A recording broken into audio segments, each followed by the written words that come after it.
What's going on, guys? So I haven't made a video in a little while and I've been meaning to. What I decided to do was I have a bunch of clips that I put together from working on the Hummer's brakes, and I'm going to try to put together a little thing about diagnosing brakes and as well as bleeding them, and just a few tips for all that stuff, because I did do the lines on the Hummer. So I'll show you guys my process and at least the parts that I did show. I'm gonna see if I can put together a little video for you. What's going on, everybody, and welcome back. So in this video we're going to be working on the Hummer again. So it's been a while since I worked on this thing. Did a lot of sound system stuff on it, and we still have some sound system stuff to revisit, Bluetooth connectivity stuff and some other stuff that I got to wire up for him. But today we're doing brakes because this thing's gone metal to metal in the back, but only on one side. So I kind of want to give you guys a little demo of how to figure out if you have a stuck caliper or a clogged brake line hose, or in this case I think it's going to be the slides for the bracket, or the caliper slides. I think that's what's actually going to be broken, or hanging up rather. So you can see in here these rotors are shot. They're all grooved. They're pretty bad. At least this one is. The rest of them on the car are not nearly as bad. This one is not grooved, but you can see it's all pitted and rusted, and that is not a good braking surface. The pad is not going to have a good time riding on that. So this thing really needs new pads, rotors all the way around, and we have to diagnose why this one is lower than the rest. I mean, the other side is pretty low. It could just be normal wear and tear, but we're going to have to check everything over and see, because this side is just pitted like the front side there. You can probably see it. So yeah, the pitting in there is not normal. We got to get rid of that. So we're going to go with new pads and rotors all the way around. So I'll show you guys how to diag the other side and what it's going to take to change the brakes on this thing. Pretty easy job. Brakes are not too bad. You just got to make sure we're safe. We are on an angle here, so make sure this thing doesn't roll away on me, and we should be good to go.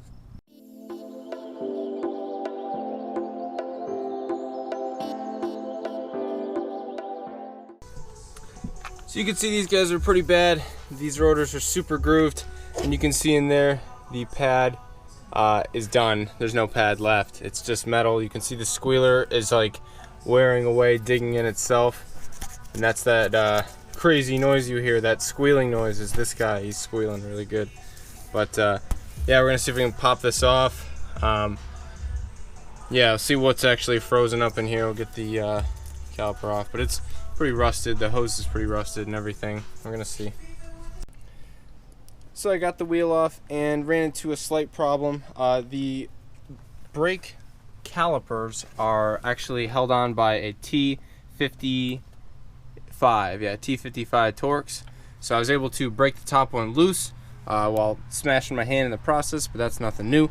The bottom one, however, is way more rusted. I tried to bang it in there with a hammer. It's rusted, and it's a tough angle, so I ended up just took one time of rounding it. I was pulling really hard and it just decided I wanted to round. So I don't know if that's going to come out. So I'm going to switch gears here and I'm going to try to take off the bracket and caliper assembly as one instead of just the caliper. I'll take the whole thing off. I think that the slides might be frozen anyway in here, and that could be part of the reason why I can't get this bottom one off, because they are severely rusted, and they were really tight in there. So they shouldn't be that tight, and we should have some free movement here. So I think that's what's hanging up. So I'm going to go ahead and soak these in some WD-40, or this fluid film stuff that I have. I'm going to soak them in that for a little while, just like I did with these. See if I can bust those out, and then I'll take the whole assembly right off, and we can pull the pads out and diagnose the caliper that way. Alright, so this proved to be pretty difficult too, but these 218s are really on there. I think the only way I'm going to be able to get it, I already broke both of them loose with this breaker bar with a jack attached to it, but I've been working on it pretty hard. This is the only way I'm able to actually get them out. I hit them with the lubricant here every few turns or so. So we're getting it. It's definitely taking me a while, but it's hard to get anything in there. I can't really get my impact gun in there, so yeah, it's going all right though. So got the whole setup off here. Definitely a pain. I used the impact gun on the lower one once I got it, because I could get it on there with a swivel 18. But yeah, so pretty beat. The looks like the pads are only worn down bad on this side, and the slides seem like they move pretty good. I don't know if you can see that, but yeah, you can definitely see that the slides move freely on both sides. So it's definitely not going to be the slides. Those are not seized. So I'm thinking right now probably caliper. It's tough to see. I'm going to see if I can pry that other pad out of there. It's tough to get it out without getting the caliper off, but I think I'm going to end up changing this caliper as a unit, so there's no point in really doing it. I'm not going to actually change it today. We got to get some parts coming for it. He wants to order special parts, so it is what it is. I'll get to it at a later date, but yeah, so I'm going to go ahead and pry that inner pad off and see if I can compress the piston. If it compresses fine, then I'm going to take a look at the other side, and if the wear is down pretty far, then I would say that he just wore these metal to metal, and it just happened that it was on this side first, and then we could just pad and rotor slap this thing with no calipers. But it might be a good idea to change this caliper. It is pretty rusted.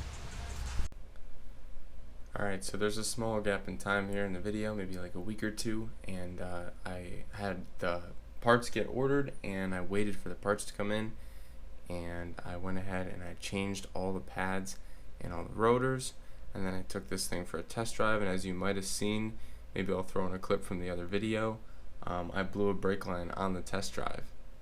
So yeah, now I needed to do all of his brake lines. So these next clips are actually from after I did the brake lines. So now this thing has new brake lines, stainless steel lines everywhere, as well as new rotors and new pads. So it's brake wise, it's looking really good. The calipers are still old, but I was able to bleed them all, as you'll see. And yeah, maybe need new hoses in the future because they're kind of rusted, but overall braking system's pretty solid after this in the Hummer. So I'll show you guys this next series of clips here. Alright, so I'm going to do one more stop and then we're going to let them cool down.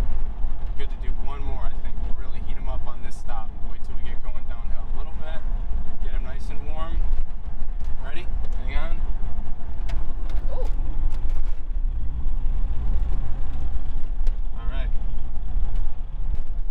I think I popped the brake line. Really? Yeah.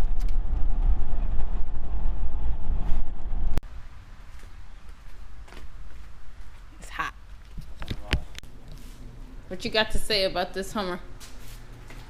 Me? Yeah. Nightmare. Nightmare? Nightmare. Well, what you got to say about the Hummer?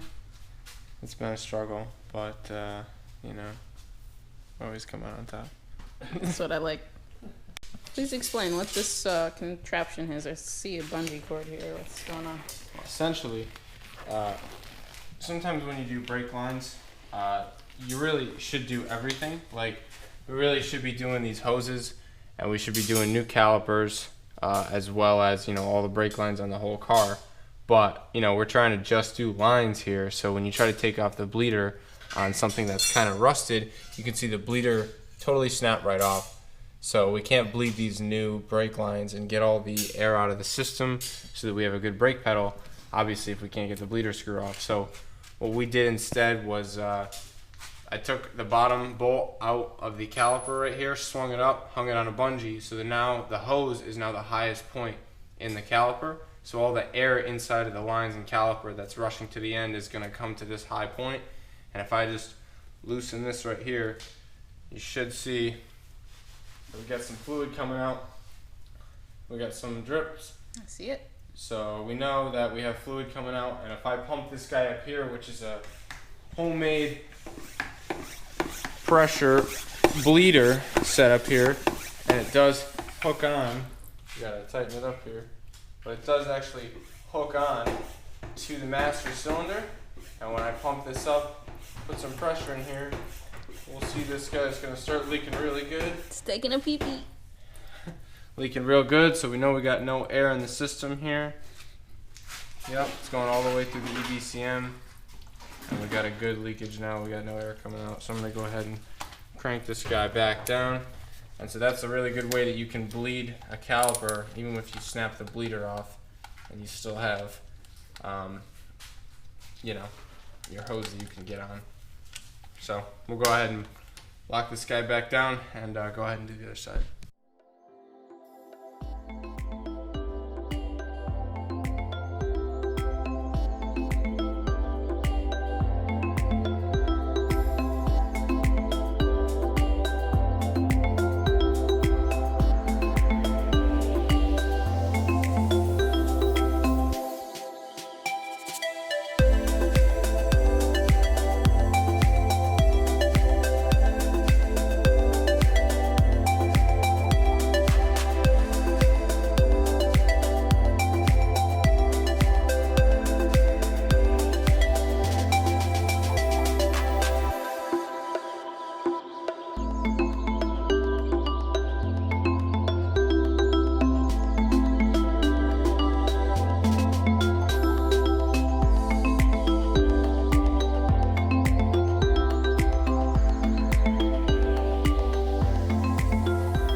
Lots of air coming up. Yep. Lots of air. Yep, it's gotta go through the leaky stem.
Alright guys, sorry if this video seemed kind of thrown together. It's really the only footage that I had of actually working on the Hummer, so I just sort of pieced together what I had for you, and hopefully you learned a few things about maybe checking for a stuck caliper, which we didn't in fact have, and also bleeding calipers when you snap the bleeder nipple right off of the caliper. You can do it by the hose. So yeah, those are a couple of things that I wanted to show you guys, but hopefully you enjoyed the video, and as always, thanks for watching, and I'll see you in the next one.